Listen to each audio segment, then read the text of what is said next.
This is a book review of The Long Tail. We are Accessory to Success, and we review a lot of business books here. If you like that kind of thing and you'd like to subscribe to our email newsletter, we'll send out recommendations for great business books and little tidbits and takeaways from all these great business books we're reviewing. Feel free to go to the website and subscribe to that now. On to the main takeaway from The Long Tail. The Long Tail is a book about SEO authored by Chris Anderson. He looks at the business concept of long tail and how it has influenced the niche market. He has presented the idea of long tail in a web e-commerce setting in an exciting way with broad examples stretching as far as the world of entertainment and music. This business concept emphasizes selling a wide variety of relatively unpopular products. It contrasts with the traditional market setting where companies focus on selling a few popular products to generate revenue. The internet has contributed to this since search tools and technologies give buyers the power to find a wide variety of products. In addition, internet stores can hold an infinite number of products compared to a physical stores where there is a limit to the number of products stored. Use your niche for content marketing. How the market of niches rivals the market of hits. All the industries have an established demand curve where a few most valued products generate high demand, and many least valued products generate low demand. The increased demand products form the head, while the low demand ones form the curve of the tail. The products at the head are perceived to generate more profit. However, with the concept of long tail, businesses can offer various products that resonate with many small groups of people. A sufficient supply of these products in the niche market can compete with the market of hits. Another book about avoiding competition is Peter Thiel's 0 to 1. Effects of access to content and availability of distribution. Means easy access to content and availability of the means of distribution has the effect of fattening the tail. It is made possible by existence of companies that collect a wide variety of goods and make them easy to find. These companies are referred to as aggregators. Examples of these aggregators include Amazon, eBay, iTunes, and Craigslist. In addition, they provide the means of distribution since anyone searching for the products can find them. With this ease of searching and finding products, it becomes easier to sell them. The Third Wave is an important next book to read here. It gives even more insights to what is going to happen in the third wave of the internet era. Cost effectiveness of internet-based distribution. Long-tail economics makes it possible for niche market products to be sellable and profitable. The internet provides an unlimited shelf space and a wide variety of choices. This unlimited space offers lower advertising and inventory costs. On the other hand, an abundance of options allows one to satisfy many people's desires without incurring extra costs. It is worth hearing the story of Zappos choosing the shoe niche in Tony Hsieh's biography, Delivering Happiness. Effectiveness of filtering options. A wide variety of content and abundance of choice makes it difficult for consumers to find what they want. Filtering options come into play to help ease the process of finding products.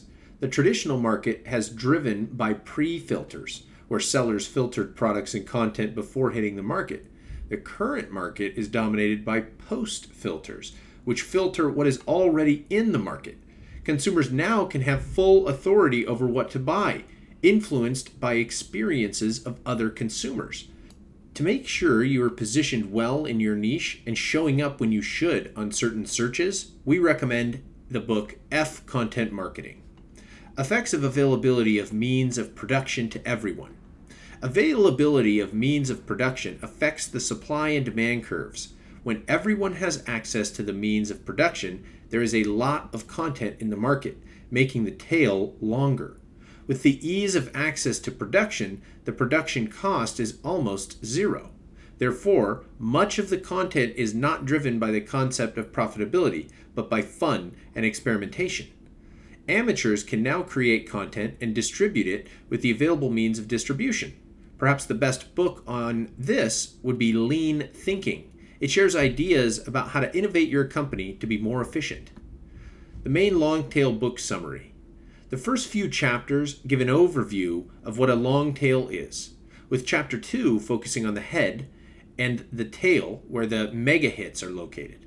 You'll see the author analyze the music industry and how the availability of niche music has impacted the record sales of mega hits. Boy bands broke records time and time again due to lack of availability. This changes when everyone can find anything they want. Lastly, there is a history of long tail and provides examples of how the phenomenon was in play during the pre-internet era. In addition, it shows how the phenomenon increases with the increase in global internet usage. The book then moves on to discuss the forces necessary to keep the long tail phenomenon in play and outlines how demand and supply relate to it. Thanks to the availability of information, people can find anything they're looking for. This created a new market that results from the influence of the long tail, how the consumers find the products and the services that suit their quest, and how they are distributed. It discusses the long tail aggregators like Amazon, who provide a distribution channel and ease of access to a wide range of products from a single place. Availability of information also created an existence of new task makers on the internet. The consumer's voice gains traction. People can find quality in products from the reviews and recommendations of other consumers. In addition, companies can now measure consumer tastes and patterns in real time. This means that TV shows become secondary and prime time must compete with non-mainstream shows with low marketing budgets. It marked the start of a new niche era. The book contrasts the long tail with the conventional Pareto principle, which holds that only 20% of the products sold generate 80% of revenue. Companies give more attention to their few products and fail to cater to the diverse interests of consumers.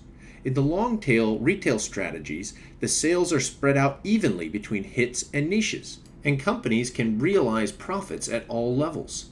In the long tail, the products live forever, something retail shelves can never offer. The rent per square foot of shelf space for books that don't sell is just too high. The long tail curve has a short head with a longer tail, but the head is much higher. With many consumers interested in a limited number of products, Anderson makes a point here about declining box office hits that are threatened by niche offerings.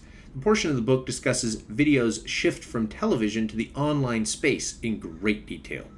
Other topics discussed in the book include the pros and cons of choice, niche culture that long tail creates, manufacturing the business space beyond entertainment, and outlines the rules that companies should follow to have a successful long tail business concept. What is the long tail concept? Rather than competing for the masses' attention, look for a small niche that few people are interested in and find scale through a large list of these things. About the author, Chris Anderson. Chris Anderson, an author, entrepreneur, and CEO of 3D Robotics, has established himself around emerging technologies. Holding a degree in physics, he has also conducted research at the Los Alamos National Laboratory. His career begins with 6 years as an editor at 2 leading journals, Nature and Science. Anderson later joined The Columnist as a business editor. His story with the long tail concept began in 2004 when he wrote an article with Wired, where he worked as an editor-in-chief. Chris later expanded the topic of the book to the long tail in 2006. In addition, he has a blog, The Long Tail, which he updates regularly on issues surrounding his books. Anderson has authored 2 more books, Free and Makers. Free discusses the advantages of initially giving products and services to the consumers for free. The Makers discusses the democratization of innovation and production tools, which has revolutionized the impact of designers and inventors on the manufacturing industry. Chris Anderson is the founder and CEO of an open source robotics company, 3D Robotics. In addition, he has founded other companies such as Geek Dad, which have been lost in the midst of time. Remarkably, he was named one of the 100 most influential people by the Time 100 in April of 2007. He has also acquired various awards, such as the Editor of the Year by Ad Age in 2005 and the Loeb Award for Business Book of the Year in 2007. There are some links provided in this blog post to some of his social media sites and talks he's given. This has been a book review of The Long Tail. We are Accessory to Success. Hopefully you enjoyed this review. There's a bunch of other book recommendations in this review. Feel free to find links to all of those in the blog post. Don't forget to subscribe to our email newsletter, follow us on social media, and we'll see you in the next review.